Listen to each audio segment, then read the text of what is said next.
Hi guys, so this video today is going to be focusing on meat hooks.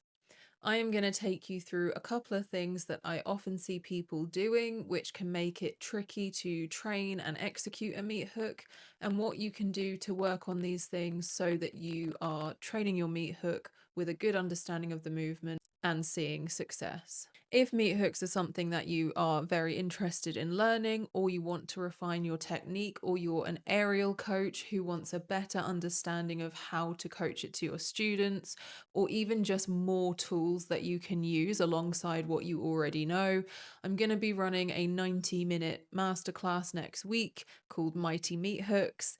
The link is in the description below if you would like to check this out. Otherwise, let's get into this video. So when we think of meat hooks, we of course think single arm hang. We think upper body strength, grip strength. One of the things that is very easy to miss with a movement like this, and actually a lot of aerial movements in general, is the setup or starting position.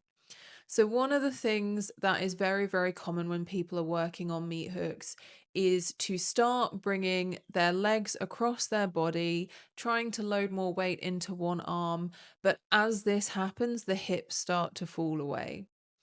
Part of the reason for this happening can be because we don't have the hips high enough in the first place. And that's why one of the easiest and simplest ways to troubleshoot what's going on in your meat hook is to look at the starting position. So what we want, like you can see here, is a super high straddle. We want the hips up by the hand so that the spine is nice and vertical, and so that we are able to engage the upper back muscles to pull. If we can start with the hips nice and high, it makes it much easier to stay in that position as we move across into our meat hook. If we're starting with the hips quite low, if the back is rounded, if the upper back is not able to pull in the correct way, we are much more likely to fall out of our meat hook because our hips are already heavy and they're already traveling in the direction that we don't want, moving away from the supporting arm. So a simple fix for this is to simply train the top of our straddle. We can do this by working on the position itself, focusing on pulling through the upper back, making sure the hips are nice and high, making sure that we are engaging the legs so that there is tension there and we are holding them deliberately in a nice active straddle. We can also work on something called top position pulses, where we move between that super high straddle and then we deliberately drop the hips and then we pull back up. And this helps with building more body awareness around that high straddle position, as well as building strength. Another really common issue that I see around meat hooks is not moving the legs into the right position. So it is possible to do a meat hook keeping the legs fairly horizontal, but to be able to hold a position like that will be dependent on body proportions. It also isn't a super stable position to hold if you let go with the other arm. So one of the things that I try and teach with meat hooks is how can we make the movement as efficient as possible. We want to think about balancing our body and legs around the supporting arm. So that is the arm that stays holding onto the equipment when we let go with the other arm.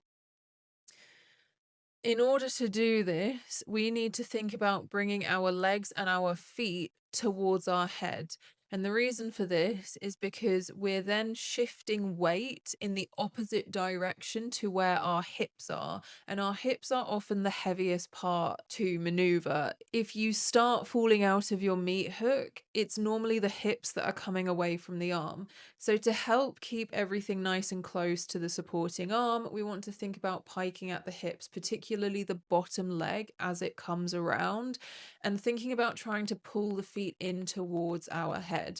This also helps with maintaining a connection between the forearm and the hip crease. It helps us as well to pull the hips nice and high while creating that counterweight with the feet and legs so that we are in not just a balanced position, but we are actively holding ourselves in that position. So we're not just bringing the legs around and hoping for the best and hoping that we land in the correct position, but we're actually deliberately choosing where they go to make it easier to hold the hips high and to pull through the upper back and keep the spine nice and long. So what can we do if we need to work on piking at the hips in this position? I actually like to work on this on the floor rather than in the air just to begin with, because it's a much easier way to start to build that strength and that body awareness. So a really simple, easy drill that you can practice is straddle leg lifts, and this is simply working on compression strength seated on the floor. This is super, super effective.